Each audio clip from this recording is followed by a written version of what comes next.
तुम सब बोलते हैं हम क्या नहीं कर सकते हैं। दादा आई कैन डू एवरीथिंग। अभी हम चाहूं तो अभी रेलवे में चढ़ के जाएगा तो अभी मुंबई में जाके पहुंचेगा, पर लेकिन कल तुम्हारे को अगर पेट में दर्द पड़ जाए तो कल तुम नहीं जाएगा तो फिर हमको कहला के भेजेगा तो दादा हम तो नहीं जा सकता है। लेकिन ऐसी तुम्हारी कभी हालत नहीं होती है।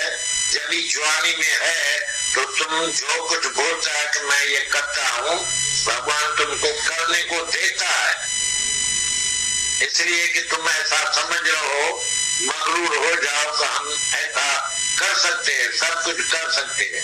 जवानी में तुम कर सकते हैं, लेकिन बीमार में हम तुमको देखा है तो जब अस्पताल में पड़ा है तो बोलता है दादा हमको ये पानी तो थोड़ा पिलाओ, ऊपर दियो थोड़ा, हमको उठा के बैठाओ, हम बैठ नहीं सकते, हम ये नहीं कर सकते हैं। तो उसी वक्त तुमको याद आता है तो कितना हेल्पलेस तुम है। अरे तुम कुछ भी नहीं कर सकता है, तेरे वश में है क्या? तुम जान जरा, तू है निर्बल, वो है बलवान। भगवान बलवान है, जो भी कुछ चाहे तो वो कर सकता है, लेकिन तुम अपने इच्छा से कुछ भी नहीं कर सकता है। मैं प्रपोज क्योंकि जो निरंतर मेरे भजन में रहता है, मेरे कोई देखता है, मेरे कोई भजता है, तो उसको माया कभी बेवकूफ बना नहीं सकती है, माया कभी गिरा नहीं सकती।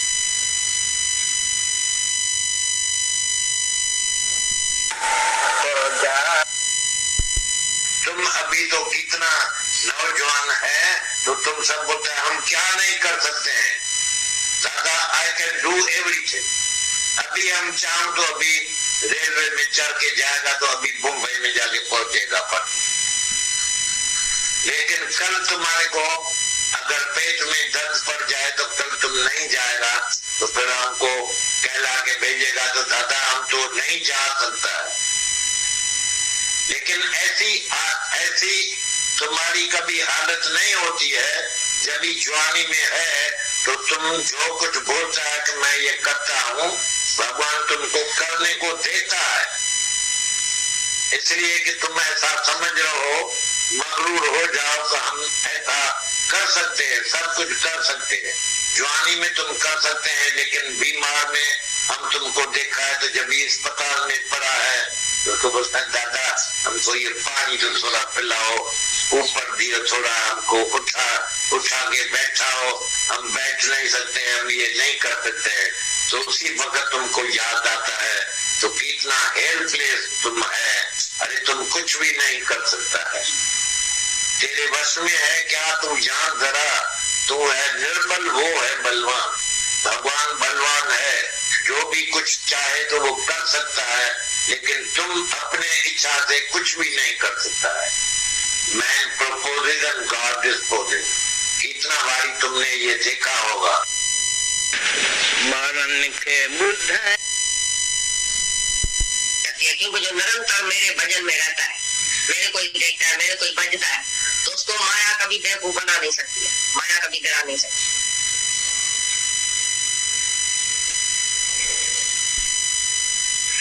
तुम्हारा ही मन जो है वो तुमको फूल बना दे, बेवकूफ बना दे, कुछ न कुछ बात करके ऐसी बात करेगा, आत्मा बुला के जाएगा, किसी न किसी विक्षेप में लेके आएगा, कोई न कोई बात तुमको ऐसा बता के जाएगा कान में, जो तुम रोते ही रहना सारी उम्र, बेवकूफ बनते रहना, कभी मन को भी जवाब नहीं दे सकता है।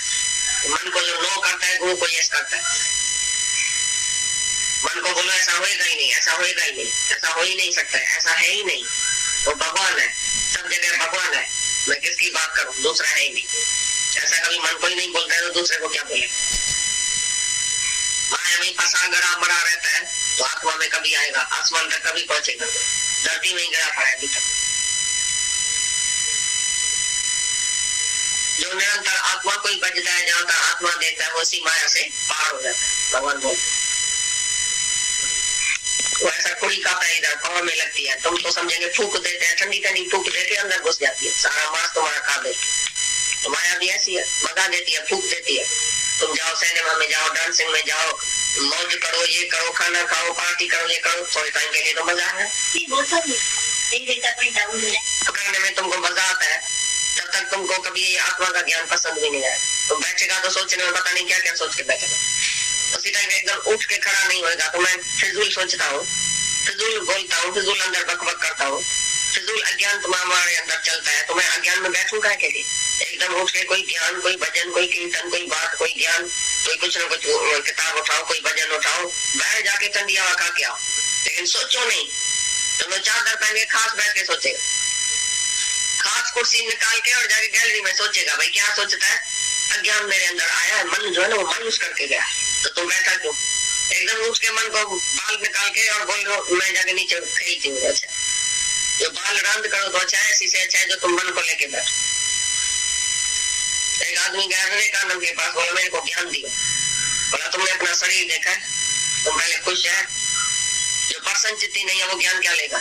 तुम जाके बैठ बाल रांद करके अपने को प्रसन्नचित्त बना के आओ, पहले हंसो, गाओ, रांद करो, ये करो, अपनी स्थिति ठीक रखो, अपने मन की स्थिति ठीक रखो, अपने शरीर को बनाओ, तंदुरुस्ती बनाओ और अपनी शक्ल बनाओ, अपने मन को एकाग्र करो, कोई न कोई खुशी लेके, दुनिया की भी खुशी होके पीछे आके इधर बैठो हमारे सामने, तो ज्ञान तुमको दूं। निराश, मायूस, उदास, तंदुरुस्ती खराब, मन खराब, शक्ल खराब, तुम्हारे हमारे सामने बैठा मैं वो ज्ञान सुना। जन प्रसन्नचित्त वाले को ये ज्ञान शीघ्र ही मिल जाता है। पहले पहले तुम शुक्राना ही नहीं मानता है, परमात्मा ने तुमको इतना दिया तो तुम दुनिया में दुखी क्यों है? पहले शुक्राना तो मानो, खुश तो रहो, मेरे जैसा कोई खुश नहीं है। सब जो चीज भगवान ने दिया है बहुत अच्छी दी है, चाहे दुख दिया चाहे सुख दिया, वो भी अच्छा ही दिया। पहला हमारा शुरुआत जो है वो शुक्राना और मुस्कुराना। अगर तुम शुक्राना नहीं मानता है, मुस्कुराना नहीं जाता, तो ज्ञान कब चलेगा तुम्हारे अंदर? ज्ञान कब आएगा? जो प्रसन्नचित्त होता है बोलता है तो मेरे को सब कुछ भगवान ने दिया है, तो भी मेरे को शांति इस बात में आती है। तो जैसे ये ज्ञान राजाओं का है, राजा ही ज्ञान है, आगे चल के ये श्लोक आएगा, ये राजाओं का ज्ञान। राजा मना तिरपत, जो दुनिया के सभी सुखों को लात मार के तिरपतों के इधर आता है, कुछ भी नहीं है दुनिया में, उसको ज्ञान आता। आत्मा जो है अविनाशी है, आत्मा इतनी शक्तिशाली है, पावरफुल है, जिसमें मौत का कभी नाम निशान भी नहीं होता है। ऐसा तुम निर्भय हो जाएगा, जो सारी दुनिया से जिससे भी तुम्हारी मुलाकात होगी वो तुम्हारे से मिलके तुम्हारे जैसा हो जाएगा, बिल्कुल। और तुम्हारे को संगत वही अच्छी लगेगी, तो पुरानी संगत तुमको बिल्कुल अच्छी नहीं लगेगी। पुरानी कंपनी बिल्कुल तुमको बिल्कुल ही नहीं भासेगी। तुम्हारा मन, तुम्हारा जी इधर से उठ जाएगा, बोलेगा इधर से तो कुछ भी नहीं हासिल हुआ, बस मेरे दिल की गति जो है अंदर की बुझ जाती है। जैसे विवेकानंद ने भी बोला है, तो मैं जभी दुनिया के महफिल में गया तो कम से कम इंसान को कर वहां से लौटा हूँ। सब लोग जो दुनिया में जाते हैं तो दुनिया के कंपनी में, दुनिया के महफिल में रहते हैं, और as the company so the colour, जैसी कंपनी में, जैसी सोसाइटी में रहता है, ऐसा उसका रूप बन जाता है, क्योंकि उनका भी दोष नहीं है। पर जैसी उसकी रहनी है, मायाकार वृत्ति है, तो दूसरे को रंग भी माया का ही लगाएगा। पर जब ये ब्रह्माकार वृत्ति वाले से मिलते हैं तो ब्रह्माकार वृत्ति वाला तुमको ब्रह्म का रंग ही चढ़ाएगा, वो तुमको कभी भी जी भाव में रहने नहीं देगा। तभी विवेकानंद बोलता है, तो मैं जभी दुनिया के महफिल में गया तो मैं कम से कम इंसान होकर लौटा। अभी तुम भी अपने को देखना, तुम इधर बैठा है तो तुमको भगवान का दीदार हो रहा है, तुमको ये छठ पहनाकर कुर्सी पर ऊपर बिठाया जाता है, तो तुम सारी सृष्टि का मालिक है। और दुनिया में जाएगा, किसी रिश्तेदार नातेदार के पास जाएगा तो तुमको कौन सी नजर से देखेगा? भाभी आओ, चाची आओ, स्त्री के रूप में जाएगा, किसी के पास भी जाएगा, संबंध की नजर से देखेगा। आदमी के रूप में जाएगा, किसी के साथ भाई, बंधु, संबंधी, दोस्त, मित्र करके जानेगा, पुप्पी, मौसी, चाची करके जानेगा। तुम जब भी किसी के घर में जाएगा तभी बोलता है छोटे में छोटा इंसान होकर लौटेगा, वरना जी भाव की नजर से तुमको देखेगा। और गुरु के पास तुम आता है तो आत्म भाव में तुम रहता है, तुम शक्तिशाली हो जाता है। कभी वो चिल्ला के बोलता है आवाज से, तो मैं कितना नीचे गिर जाता था जब मैं दुनिया के महफिल में जाता था। इसीलिए यही कंपनी तुमको प्यारी लगेगी, यही अच्छी लगेगी, इसमें तुम्हारे को ताकत और शक्ति मिलेगी और तुम लाखों आदमी को इसी राह पर चला सकते हैं, क्योंकि ये बिल्कुल सत्य है, ये झूठ नहीं है जिससे तुमको अंदर में शर्म आता है। पहले तुमको बोलने से बिल्कुल अंदर में आवाज नहीं निकलेगा, क्योंकि पूरी तरह से जब कोई डमरू की तरह खाली नहीं होता है तो पूरा आवाज नहीं निकलता है, तो जब ही तुम पूरी तरह से खाली हो जाएगा तो डमरू की तरह से आवाज निकलेगा।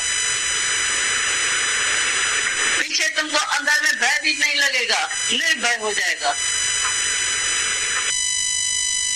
तो सच को पहचानना चाहिए, तुमको सच को जानना चाहिए।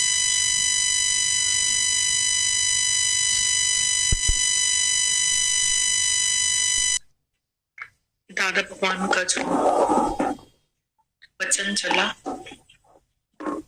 उसको पढ़ते हैं।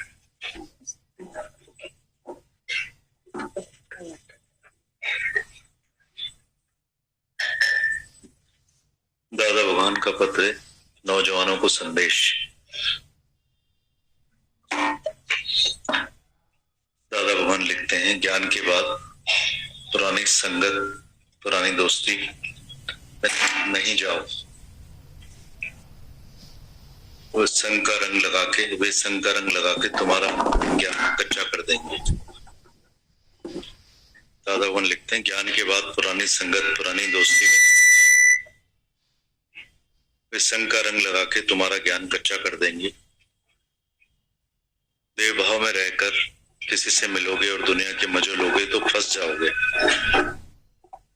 आत्म भाव में जाकर सारी दुनिया का मजा लेंगे या घूमेंगे तो वे मजे या दुनिया की संगत तुम्हें गिरा नहीं सकती। दादा भगवान का नौजवानों को संदेश में दादा भगवान लिखते हैं, संदेश देते हैं, ज्ञान के बाद पुरानी संगत, पुरानी दोस्ती में नहीं जाओ। वे संग का रंग लगा के तुम्हारा ज्ञान कच्चा कर देंगे। देव भाव में रहकर किसी से मिलोगे और दुनिया के मजे लोगे तो फंस जाओगे। आत्म भाव में जाकर सारी दुनिया का मजा लेंगे या घूमेंगे तो वे मजे या दुनिया की संगत तुम्हें गिरा नहीं सकती। नौजवान इस ज्ञान में आए तो लाखों जवानों की जिंदगी बचा सकते हैं। जवान दुनिया के सुखों भोगों में गर्क हो रहे हैं। रामतीरथ और विवेकानंद जैसा कोई निकलकर निर्वार हो, अपने भोगों पे से हाथ उठाए और अपने जीवन कुर्बान करे तो लाखों का जीवन बच सकता है। फिर पढ़ते हैं, दादा भगवान लिखते हैं, ज्ञान के बाद पुरानी संगत, पुरानी दोस्ती में नहीं जाओ। वे संग का रंग लगा के तुम्हारा ज्ञान कच्चा कर देंगे। देव भाव में रहकर किसी से मिलोगे और दुनिया के मजे लोगे तो फंस जाओगे। आत्म भाव में जाकर सारी दुनिया का मजा लेंगे या घूमेंगे तो वे मजे या दुनिया की संगत तुम्हें गिरा नहीं सकती। नौजवान इस ज्ञान में आए तो लाखों जवानों की जिंदगी बचा सकते हैं। जवान दुनिया के सुखों भोगों में गर्क हो रहे हैं। रामतीरथ और विवेकानंद जैसा कोई निकल कर निर्वार हो, अपने भोगों पे से हाथ उठाए और अपना जीवन कुर्बान करे तो लाखों का जीवन बच सकता है। दादा भगवान आगे लिखते हैं, एक इच्छाओं पर जीत पाएगा तो उसके आदर्शों को देखकर हजारों सीखेंगे। नहीं तो सब नौजवान समझते हैं कि विकारों को बस में करना बहुत मुश्किल है, पर एक नौजवान निकले तो अपना आदर्श दिखाकर सारी दुनिया को हिला सकता है।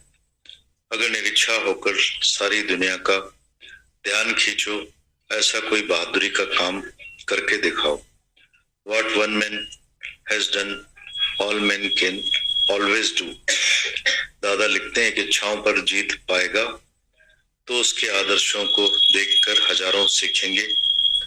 नहीं तो सब नौजवान समझते हैं कि विकारों को बस में करना बहुत मुश्किल है, पर एक नौजवान निकले तो अपना आदर्श दिखा के सारी दुनिया को हिला सकता है। अगर निरीक्षा होकर सारी दुनिया का ध्यान खींचो, ऐसा कोई बहादुरी का काम करके दिखाओ। What one man has done, all men can always do। एक मनुष्य अगर कर सकता है तो सब कर सकते हैं, कोई भी मुश्किल बात नहीं है। गुरु के संग में भी सब मुश्किल आसान हो जाते हैं। गुरु के प्रेम के नशे में सब सरल हो जाता है। प्रेम कभी भी खत्म नहीं होता, प्रेमी सदा जवान रहता है। ज्ञानी हमेशा अपने को जवान और बहादुर समझता है। पाप और पुण्य भी मन का धर्म है, पर आत्मा में कुछ भी नहीं है। दुख और सुख दोनों समान है, जिसके लिए पाप पुण्य नहीं है। अज्ञानी जापानी गुड़िया की तरह है, कभी दुखी कभी सुखी। ज्ञानी में कभी भी कमजोरी नहीं आती, पापी को कमजोरी आती है। अर्जुन को क्यों दुर्बलता आई? क्योंकि देह अध्यास में आया तो संबंधी भी देखे, मौत का, हार का और जीत का डर होता था, पर आत्मा के ज्ञान से सब डर चला गया।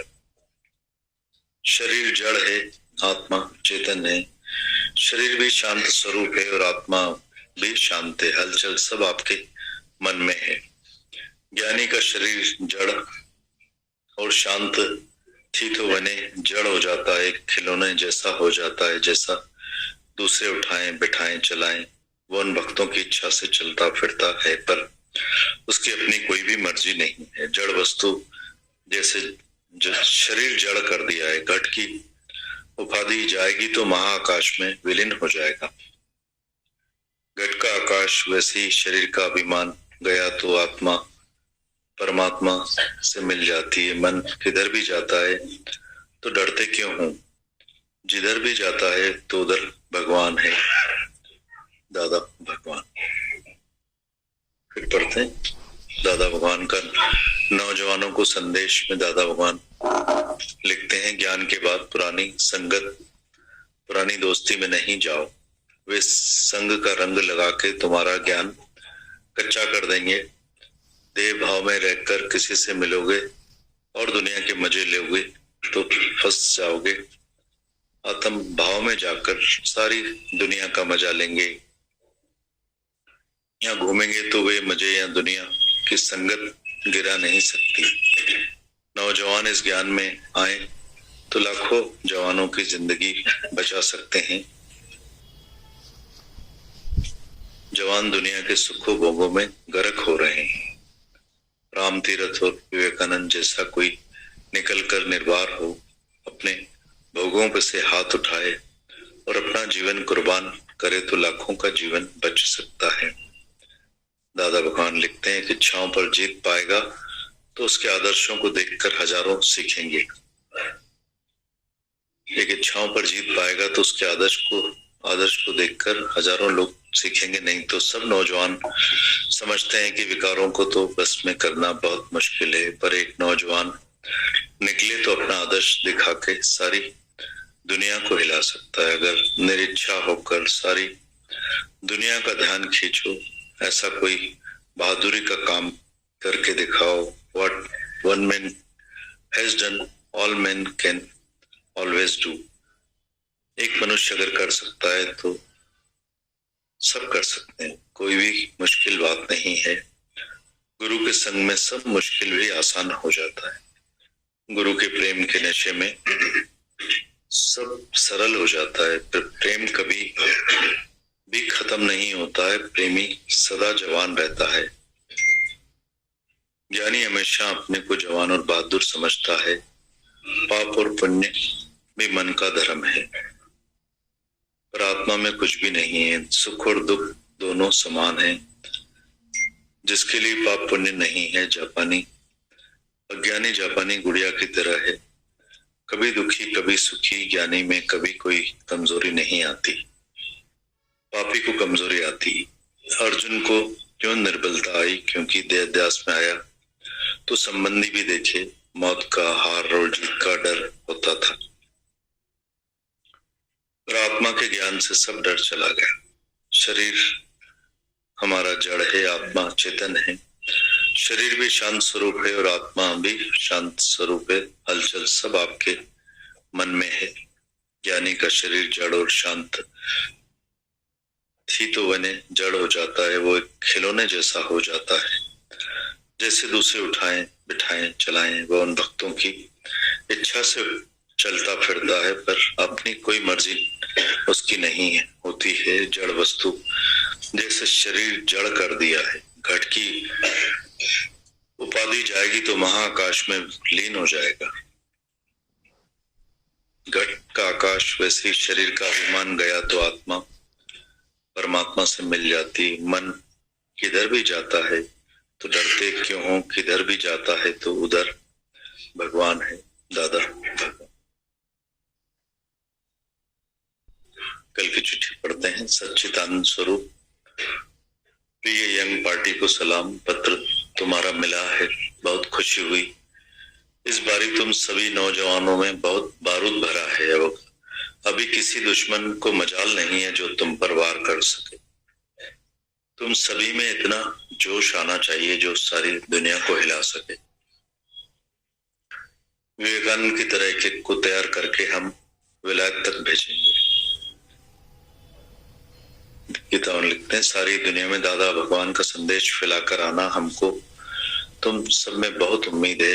एक को लाख से लड़ाएंगे तो हम गोविंद सिंह कहलाएंगे। जवानी का जोश दिखाओ।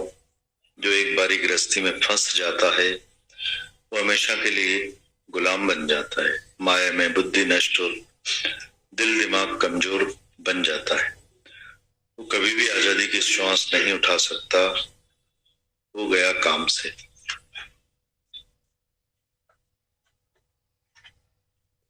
गीता भगवान लिखते हैं, भजन लिखते हैं, क्यों आग से खेले परवाने, क्या समझे कोई क्या जाने, क्यों प्रेम में दर्द समा जाए, ये दर्द ही आग लगा जाए।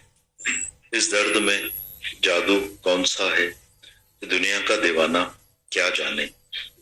हंसते हैं आग में जल जल के, पी जाएं घूंट हला हल्के। वो शूली पर मुस्कुराते हैं, गाते हैं प्रीतम के गाने, क्यों आग से खेले परवाने। तुम भी सब वो परवाने हैं जो अपनी जवानी कुर्बान करके आपा गंवा के प्रीतम में समा गए हो। तुम्हारी कुर्बानी याद करके बहुत खुशी होती है। आत्मा में टिककर जो भी जवाब देंगे तो कभी रॉन्ग नहीं हो सकता है, विश्वास रखो। गीता भगवान। फिर एक बार पढ़ते हैं। तब हम लिखते हैं, सच्चिदानंद स्वरूप, प्रिय यंग पार्टी को सलाम। पत्र तुम्हारा मिला, बहुत खुशी हुई। इस बारी तुम सभी नौजवानों में बहुत बारूद भरा है। अभी किसी दुश्मन को मजाल नहीं जो तुम पर वार कर सके। तुम सभी में इतना जोश आना चाहिए जो सारी दुनिया को हिला सके। विवेकानंद की तरह एक एक को तैयार करके हम विलायत तक भेजेंगे। सारी दुनिया में दादा भगवान का संदेश फैलाकर आना हमको तुम सब में बहुत उम्मीद है। एक को लाख से लड़ाएंगे तो गोविंद सिंह कहलाएंगे। जवानी का जोश दिखाओ। जो एक बार गृहस्थी में फंस जाता है वो हमेशा के लिए गुलाम बन जाता है। माया में बुद्धि नष्ट और दिल दिमाग कमजोर बन जाता है। वो कभी भी आजादी की श्वास नहीं उठा सकता है, वो गया काम से। पितावन लिखते हैं, एक भजन लिखते हैं, क्यों आग से खेले परवाने, क्या समझे कोई क्या जाने, क्यों प्रेम में दर्द समा जाए, ये दर्द ही आग लगा जाए। इस दर्द में जादू कौन सा है, दुनिया का दीवाना क्या जाने। हंसते हैं आग में जल जल के, पी जाएं घूंट हला हल्के। वो शूली पर मुस्काते हैं, गाते हैं प्रीतम के गाने, क्यों आग से खेले परवाने। तुम सब भी वो परवाने हैं जो अपनी जवानी कुर्बान करके आपा अपना गंवा के प्रीतम में समा गए हो। तुम्हारी कुर्बानी